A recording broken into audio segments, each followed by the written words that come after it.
The Nintendo 64 launched in 1996 and helped shape the future of 3D gaming.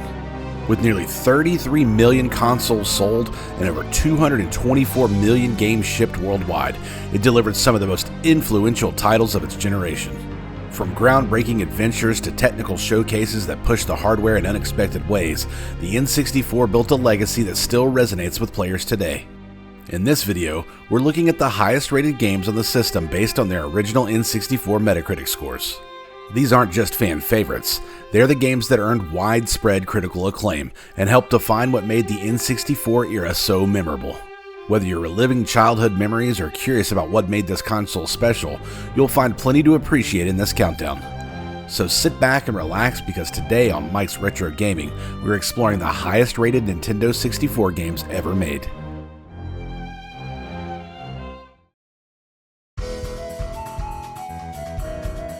Bringing a surprising depth to its cheerful courts, Mario Tennis launched in August 2000 with a Metacritic score of 91. Mario Tennis helped deepen the sports genre on the Nintendo 64, with fast-paced, intuitive gameplay and a colorful cast of Mushroom Kingdom regulars. The game's design didn't rely on realism, but rather on tight mechanics and personality-driven competition. In fact, one of the game's standout features is its finely tuned control system, which makes rallies feel both satisfying and skillful. While the single-player mode is serviceable, the real magic happens in competitive matches, where timing, placement, and character choice all come into play. Its balance of simplicity and depth keeps it relevant in conversations about the best multiplayer titles on the system.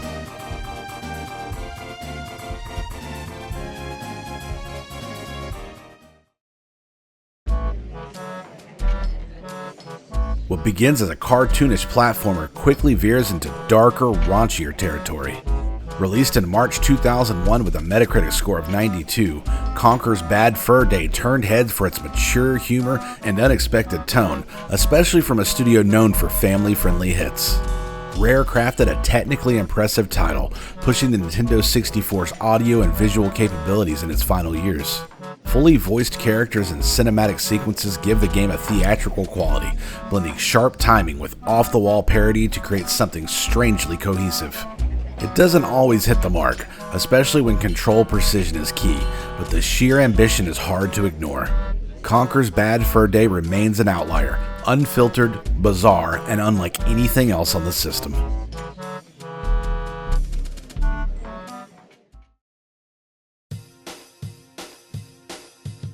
Cutting through shimmering water with unmatched physics for the era, Wave Race 64 made a splash when it released in November 1996. With a Metacritic score of 92, it raised expectation for racing games by turning water into more than a backdrop. It became an unpredictable, ever-shifting part of the course. Every race became a negotiation with the water's movement, forcing players to read and react to the shifting surface in real time. Jet skis handle with the fluidity that rewards careful steering and throttle control, while the course design challenges reflexes with tight buoys and rolling surf. Engine noise, wave crashes, and voiceovers give each race a kinetic energy that matches the on-screen motion. Wave Race 64 remains a showcase on how physics-driven design can elevate an entire genre.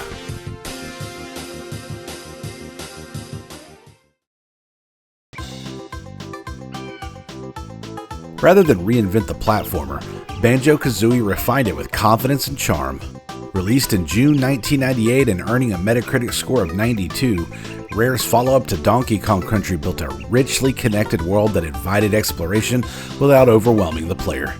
Each level flows organically, designed to encourage curiosity with clever platforming challenges, hidden collectibles, and character transformations that open new paths. The titular duo moves with precision, with Kazooie's abilities adding verticality and speed that makes traversal dynamic. Visually, the game pushed the N64 with vibrant textures and expressive animations. Its humor leans whimsical without becoming grating, and the music adapts fluidly as you move through environments. Banjo-Kazooie succeeds by filling every corner with something fun to discover.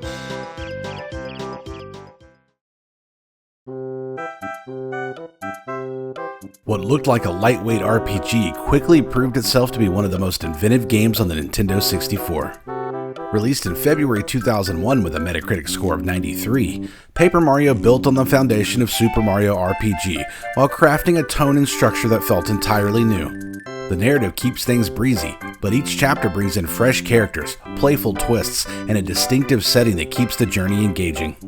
Partners aren't just interchangeable support, they help how you approach battles and navigate the world, often unlocking paths that weren't visible at first glance. The 2D paper aesthetic blends seamlessly with the gameplay, making the world feel as if it was built from folded imagination. Paper Mario stands out by committing fully to its concept and building a world that constantly rewards curiosity.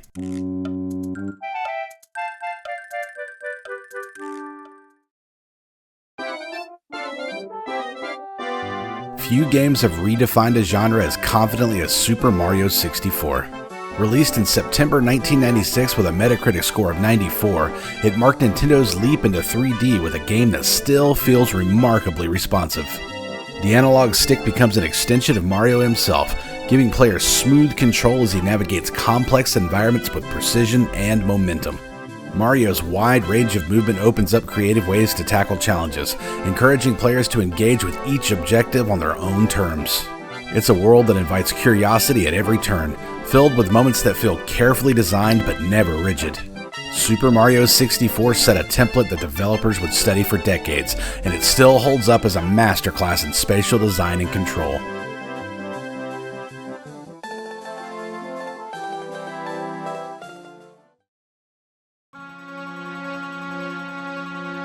Released in 2000 with a Metacritic score of 95, The Legend of Zelda Majora's Mask took the familiar mechanics of Ocarina of Time and bent them into something deviously unsettling. The 3-day cycle sits at the heart of its design, turning time into both a puzzle and a source of tension. Rather than exploring a vast kingdom, Link moves through a world on the brink, where each character's routine plays out in haunting detail. The masks themselves serve as more than tools. They transform Link into entirely new forms, each with its own movement style, combat approach, and role within the world. While the structure can feel demanding, especially for players who are used to a looser pacing, the reward is a tightly woven world that reacts to every action.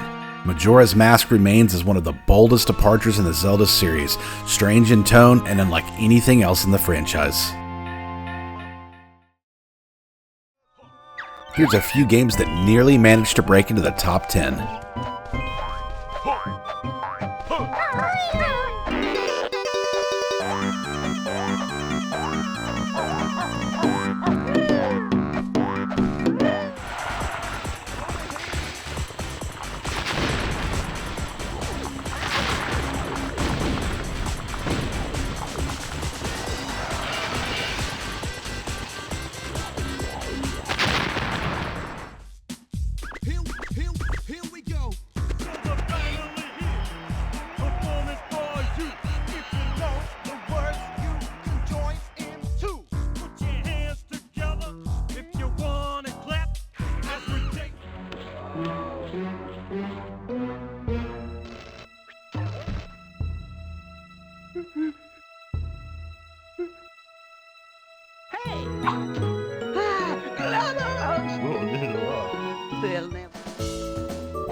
Good shot! That's so wonderful.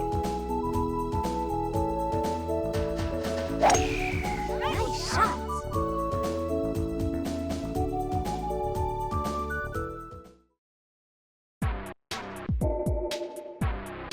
When GoldenEye 007 launched in August 1997, it marked a turning point for shooters on console. With a Metacritic score of 96, Rare's adaptation of the Bond film delivered not just a strong single-player campaign, but a multiplayer mode that became a rite of passage for Nintendo 64 owners. Missions unfold with objectives that shift depending on difficulty, encouraging players to think tactically rather than just run and gun. Multiplayer, famously limited to one screen, still managed to feel expansive thanks to clever map layouts and customizable match settings. Its visuals may show their age, but the design behind them continues to influence the genre.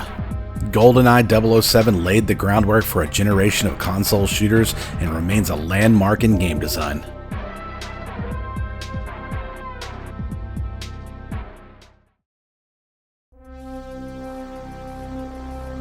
Released in May 2000 with a Metacritic score of 97, Perfect Dark pushed the Nintendo 64 to limits in both design and performance. Built on the foundation of GoldenEye 007, it reworked nearly every element, replacing licensed realism with a sharp, original sci-fi world. Missions demand more than quick reflexes. Players have to manage shifting objectives, navigate layered environments, and adapt to enemies that respond with surprising awareness. The technology behind it was ambitious, so much so that full access to content required the expansion pack. Despite technical constraints, Perfect Dark feels bold in its ideas and confident in execution. It wasn't simply aiming to match its predecessor, it set out to surpass it. And according to critics, it did.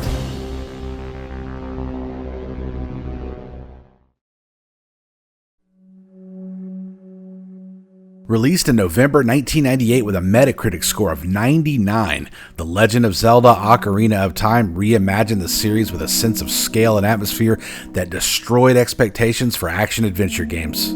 Hyrule feels refined and responsive, with subtle details that draw players deeper into its landscape.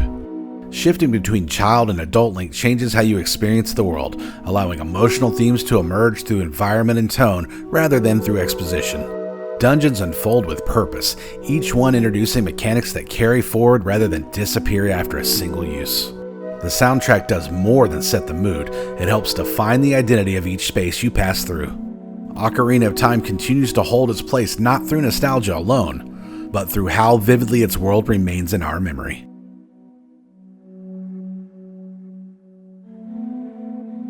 Hey, Mike here. Thanks for watching the video. Since you've made it this far, please consider liking the video and subscribing to the channel.